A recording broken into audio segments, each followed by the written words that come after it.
అయితే నీవు ఆయన మాటను జాగ్రత్తగా విని నేను చెప్పినది యావత్తూ చేసిన ఎడల నేను నీ శత్రువులకు శత్రువును, నీ విరోధులకు విరోధినై యుందును.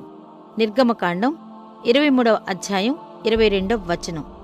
ప్రజల మధ్య ఉన్న ప్రభువైన క్రీస్తును అంతా గుర్తించాలి, విధేయులవ్వాలి. ఆయన దేవుని ప్రతినిధిగా ఉండి పరిపాలించేవాడు. తండ్రి నామంలోనే ఆయన మాట్లాడతాడు. ఆయన ఆజ్ఞ చొప్పున మనం వెంటనే జరిగించాలి. ఆజ్ఞను పట్టించుకోకపోతే వాగ్దానాన్ని పోగొట్టుకుంటాం. పరిపూర్ణమైన విధేయతకు ఎంత గొప్ప దీవెనో చూడండి.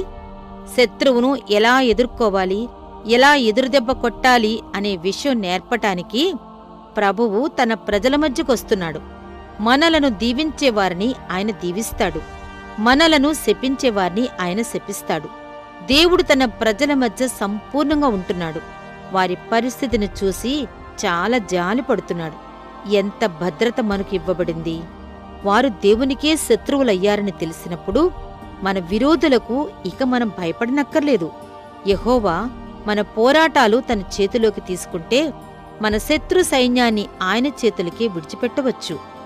మన వరకు ఆలోచించుకుంటే మనకు శత్రువులంటూ ఎవ్వరూ లేరు. అయినప్పటికీ సత్య నిమిత్తం, నీతి నిమిత్తం యుద్ధాయుధాలు తీసుకుని వెళ్లి పోరాడతాం. ఈ పరిశుద్ధ యుద్ధంలో శాశ్వతుడైన దేవునితో భాగస్వాములుగా ఉన్నాం. జాగ్రత్తగా యేసుప్రభు ఆజ్ఞలను పాటిస్తే ఆయన మన పక్షంగా తన శక్తినంతటినీ ఉంచుతాడు. కాబట్టి మనం ఏ మనిషికి భయపడేది లేదు.